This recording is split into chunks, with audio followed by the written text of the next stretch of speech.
You built up a pretty good career in Europe. Well, But I made a record, and I was doing shows around Sweden, but you Denmark. came back. Why did you come back? Was that because of Steve Miller and his band? Well, I was invited to play, and I was hearing about the scene in San Francisco. I had been in India, and I was seeing the cover of Time magazine while I was in Bombay of the things that were going on in San Francisco, the musical scene. And I had another buddy who's in Stockholm, who was the brother of Jorma Kaukonen from the Jefferson Airplane. And so I was keeping up with the scene from Stockholm. I was getting records and getting the lowdown on what was happening in San Francisco. And I had a curiosity about it, and I kind of had an idea of what the scene. I had a number of people I had known in Chicago before had migrated out there. Steve had a band there, so I had a sense. And someone fell out of Steve's band. The guitar player, singer, left the band, and so there was an opening. And Steve sent me a note to American Express in Stockholm, which I picked up, and he offered to, he said, would you like to come back and join this band? I said, well, I don't know, and I'd like to, maybe. So he agreed to send me a round trip ticket, and I just said I'd come and check it out. So I did, and I liked the band a lot. I'd missed playing a certain style of music, and I liked coming to San Francisco. But it was a temporary thing. I filled in for 8 or 9 months, and then you left. Though you left the band to pursue your own solo career, and you worked steadily. You had plenty of places to play, mm-hmm. but it wasn't until 1976, Silk Degrees, that you became for the first time a really massive success. Mm-hmm. Fair to say? That's fair to say. Did that catch you off guard, or did you feel, well, it's been a long time coming, it's overdue?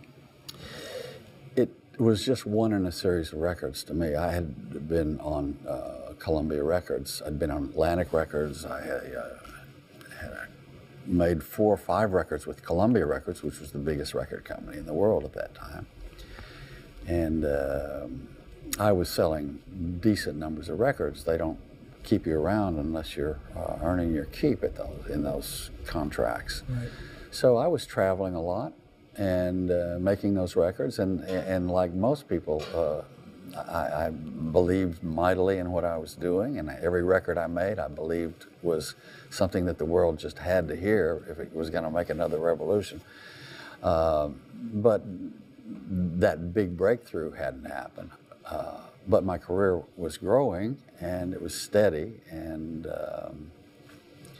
then you know, it's when that big one comes along, I had learned my craft a little more. I had found people to associate with, producers, and ways to get through it, and then my number came up.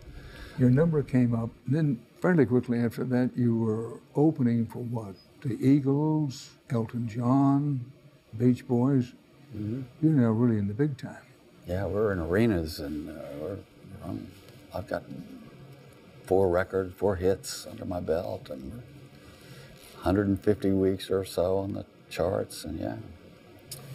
And what that led to, and I'm looking away because I'm trying to imagine the time, you had a string of platinum albums, big single hits in the, late 70s.